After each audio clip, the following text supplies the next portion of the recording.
అందరికీ నమస్కారం అండి. ఆంధ్రప్రదేశ్ రాష్ట్ర ప్రభుత్వ ఉద్యోగులకు చెల్లించాల్సిన పీఆర్సీ, డీఏ బకాయిల చెల్లింపులకు సంబంధించి ఇంపార్టెంట్ అప్డేట్స్. సో ఈ వీడియోలో వీటి గురించి పూర్తి వివరాలు అయితే తెలుసుకుందామండి. సో ముందుగా వీడియోని సపోర్ట్ చేసేవారందరూ కూడా వీడియోని ఒక లైక్ చేసి మీ తోటి ఉద్యోగ మిత్రులకు వీడియోని అయితే షేర్ చేయండి. ఛానల్ని ఫస్ట్ ముందుగా విజిట్ చేసినట్లయితే తప్పనిసరిగా సబ్స్క్రైబ్ అయితే చేసుకుని పక్కన ఉండే బెల్ సింబల్ని యాక్టివేట్ చేసుకోండి. ఉపాధ్యాయుల సమస్యల పరిష్కారానికి సంబంధించి యూటీఎఫ్ రణబేరి 3.0 కార్యక్రమం అయితే చేపడుతుంది. ఈ నెల అనగా మార్చి 24వ తేదీన నియోజకవర్గ కేంద్రాల్లో నిరాహార దీక్ష కోసం ఉపాధ్యాయులు కదలాలి అని చెప్పేసి మనకి యూటీఎఫ్ నుంచి ఒక ఇంపార్టెంట్ అప్డేట్ అయితే రావడం జరిగింది.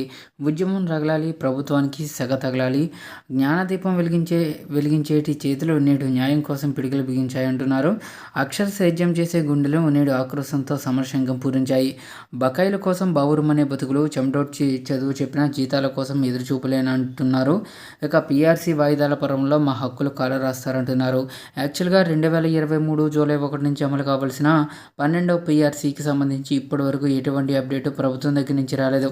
కనీసం పీఆర్సీ కమిటీ వేసేలోగానైనా కనీసం 30%తో మధ్యంతృప్తి ఇస్తారు, మేనిఫెస్టోలో ప్రకటించిన విధంగా ఐఆర్ ఇస్తారని భావించిన ఉద్యోగులకు ప్రతిసారి నిరాశే తగులుతుంది. ఎన్నో కేబినెట్ భేటీలు జరిగాయి, ఎన్నోసార్లు ఉద్యోగ సంఘాలు ప్రభుత్వంతో చర్చలు కూడా జరిపారు. అయినా సరే పీఆర్సీకి సంబంధించి ప్రభుత్వం నుంచి అప్డేట్స్ అయితే రావడం లేదు. డిఏ బకాయిల బండి కదలదు, మా కడుపు మంట గమనించరా అని చెప్పేసి అంటున్నారు.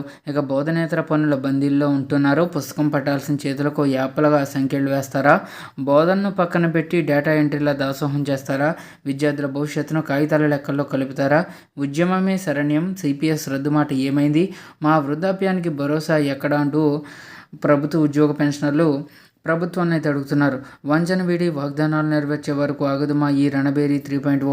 యూటీఎఫ్ ఎర్రజెండా సాక్షిగా ముగిన ఈ శంకారామం ప్రభుత్వాల ముద్దు నిద్ర వదిలించాలి, గురుతర బాధ్యతను గుర్తించాలి, ఉపాధ్యాయ లోకానికి న్యాయం చేకూరాలి అని చెప్పేసి యూటీఎఫ్ నెల్లూరు జిల్లా నుంచి మనకి ఈ అప్డేట్ అయితే రావడం జరిగింది.